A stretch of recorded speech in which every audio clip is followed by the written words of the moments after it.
শাখার নবনির্বাচিত সভাপতি মুফতি সালাম আহমেদ।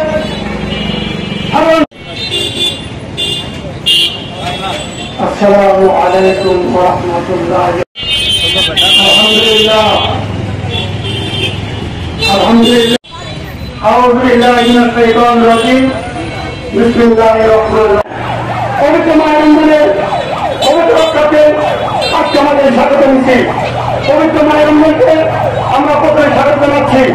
প্রিয় ভাই আমার, যে মুসলমান দেশে, এই মুসলমান দেশে দিনের বেলা খাওয়া দাওয়া হারাম, তারপরে কত কিছু হোটেল আছে যারা দিনের বেলা খোলা রাখে।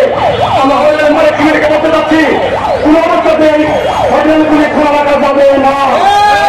দিনের বেলা খোলা রাখলে আইনি ব্যবস্থা নেওয়া হবে ও তাদের বিরুদ্ধে ব্যবস্থা নেওয়া হবে।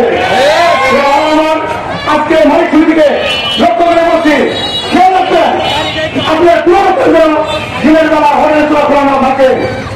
আমার আমরা জানি আজকে বাংলাদেশের অধিক মানুষ অনেক মানুষ, এই জন্য রমজান মাসে কিছু সদস্য আছে সিন্ডিকেট করে সমস্ত কিছু দাম ভাঙিয়ে দেয়। আজকে পর্যন্ত করবো অনতিবিলম্বে মায়ের উপলক্ষে পুরো দ্রব্যমূল্য মানের মূল্য যেন না করে সেই খেয়াল রাখতে হবে ইনশাআল্লাহ তাআলা।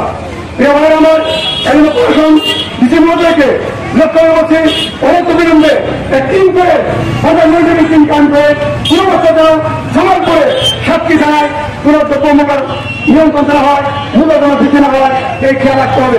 তার সাথে বাংলাদেশ এই তত্ত্বাবধানে বসে যাচ্ছি, বাংলাদেশ শান্ত করতে হবে।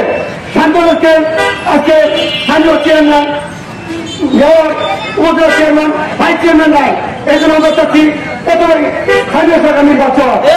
আর স্থানীয় সরকার নির্বাচন দিলেই বাংলাদেশ শান্ত হবে ইনশাআল্লাহ তাআলা। আগে স্থানীয় নির্বাচন করে স্থানীয়কে শান্ত করলে দেশ শান্ত হবে। এই জন্য সর্বদা আহ্বান আছে, আমরা প্রথমে দেশকে সরকার করে সরকার বিকল্প নয়, যে দলীয় সরকার আছে তাকে গ্রেফতার করতে হবে। যে দলীয় বীর সন্তানকে আগে গ্রেফতার করতে হবে। এবং তো আবেদনে আমি স্থানীয় নির্বাচন চেয়ে এবং জাতীয় সরকার নির্বাচন করে চাই আমি সাংবাদিক ভাই সহ সর্বন্ত অবস্থা আহ্বান জানিয়ে আমার নেতাকর্মী থেকে আলহামদুলিল্লাহ।